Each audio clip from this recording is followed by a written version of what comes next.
दर्शक बंधु वर्तमान सरकार तरफ सुभद्रा योजना को लेकिन पुणी थे गोटे नुआ अपडेट दि जाइए। जो अपडेट अनुजाई जो महिला माने पूर्वर भूलवशतः सुभद्रा योजन ऑप्ट आउट कर तो सेमानंको वर्तमान पुणी थे सुभद्रा योजन सामिल करके टंका दिज्व। तो एभली किछि घोषणा आमर मंत्री तरफ करा जाइछि एवं ए नेकी वर्तमान सुभद्रा पोर्टाल रे आपणकर ऑप्ट इन ऑप्शन को अणा जाइछि।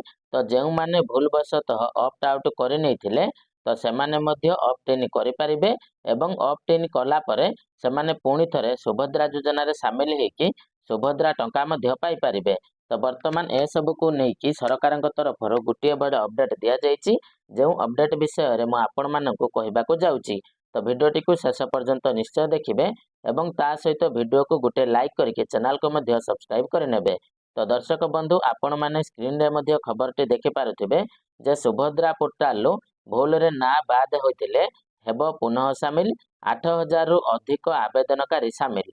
तो हाँ दर्शक बंधु जो महिला माने पूर्वर सुभद्रा योजन भूलवशतः ऑप्ट आउट कर तो सेमाने पुणी थे चाहिए सुभद्रा पोर्टाल को जाइए ऑप्ट इन करें बा पुणी थे सुभद्रा योजन सामिल हो पारे एवं सुभद्रा टंका पाई पारिबे। एवं वर्तमान सुधा आपणकर 8000 महिला सुभद्रा पोर्टाल रे ऑप्ट इन कर सारे। आपण मैंने जानिथिबे प्रायतः 18000 महिला भूलवशतः ऑप्ट आउट कर देथिले।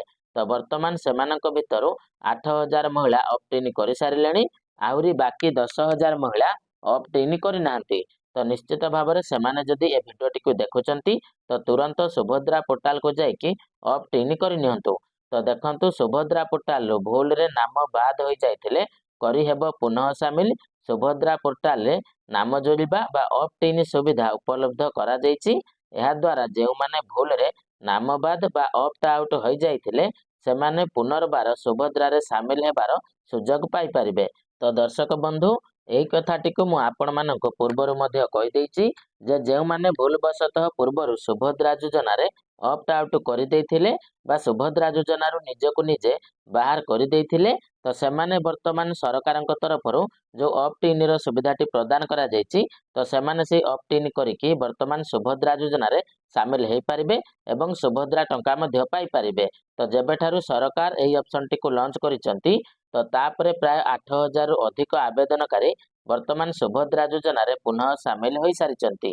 माने जेमिति कि मु आपण मानक कहली पूर्वर पाखापाखि 18000 महिला सुभद्रा योजन भूलवशतः ऑप्ट आउट कर तो एमानक भितर वर्तमान 8000 महिला पुणी थे सुभद्रा योजन ऑप्ट इन कर सुभद्रा योजन सामिल हो सारी। किंतु ए पर्यंत आहरी 10,000 महिला सुभद्रा योजन ऑप्ट इन करबा बाकी अछि।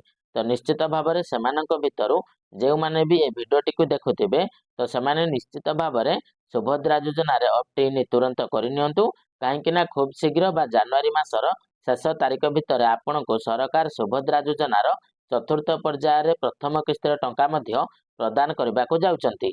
तो जदि आपण माने ए पर्यायर टंका पाउनांती तो निश्चित भाव में आपण माने सुभद्रा योजन बाद पड़वा को जाउचंती ता पुणी सबुदिन पाई।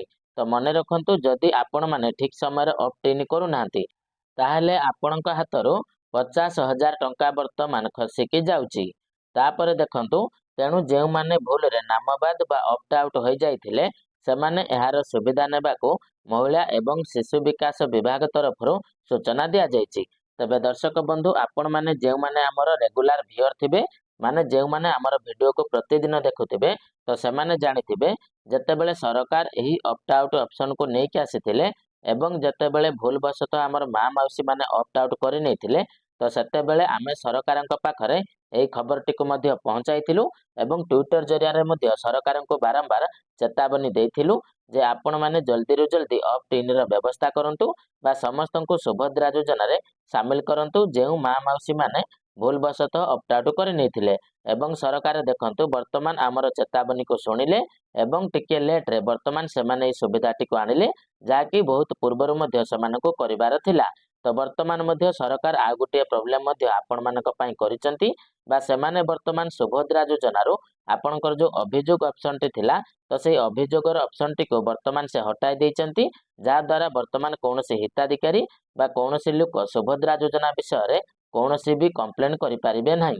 तो निश्चित भाव में सरकार को ए जगह मु गोटे प्रश्न पचारि जे आपण माने कौन पाई वर्तमान से प्रोब्लेम टी को हटाई नेले कहीं ना जदि भी किसी भी प्रोब्लेम रोची कौन लोक मानकर ताहले केमिति से लोकटी आपणक पाखरे ताहार अभियोग को पहुंचाइब माने सेमाने जदि वर्तमान सामिल हेउनांती बा सेमानकर जदि किछि भी असुविधा रहिछि ताहले वर्तमान सेमाने किछि भी करि पारिबे नाही। तापरे देखंतु सेही परि खूब शीघ्र चतुर्थ पर्याय प्रथम किस्ती अर्थ राशि प्रदान कराजिबो हेले एबे भी 2 लाख रु ऊर्ध्व आवेदनकारी सेमानकर ई केवाईसी करिनांती अबा ओटीपी माध्यम रे ई केवाईसी करिसंती योग्य विवेचित हेले मध्य सेमाने अर्थराशि पाइबार असुविधा हेबो तेणु तुरंत सेमाने निकटस्थ जनसेवा केंद्र बा म सेवा केंद्र को जाई बायोमेट्रिक पद्धति रे निजर ई केवाईसी करिनेबाको वर्तमान परामर्श दिया जायछि।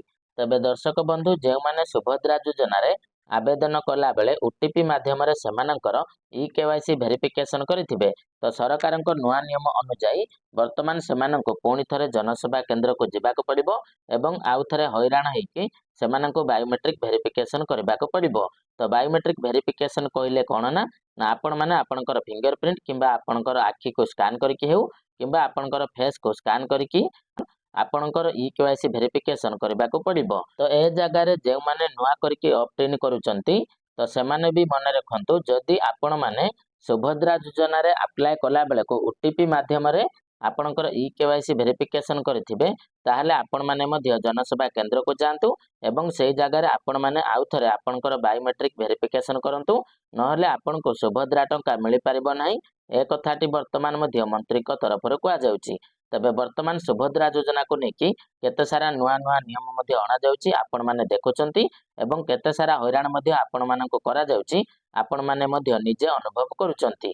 तो दर्शक बंधु वर्तमान आशा करूची जे ए वीडियो रे मु आपण माननको जहा किछि भी सूचना देली ताको आपण माने सठिक भाव में बुझी पारिथिबे एवं निश्चित भाव में पूर्वर जे माने ऑप्ट आउट करे नेथिले सेमाने वर्तमान ऑप्टेन करनियंतु एवं जे माने ई केवाईसी वेरिफिकेशन ओटीपी माध्यम रे करिथिले तो सेमाने तुरंत जनसेवा केंद्र को जाइकी सेमानकर वेरिफिकेशन को बायोमेट्रिक माध्यम रे करनियंतु। तो दर्शक बंधु आजिर वीडियो रे एतिकी पुणी देखा हबा आ गोटे नुआ वीडियो रे तो सेते पर्यंत विदाय दियंतु। जय जगन्नाथ।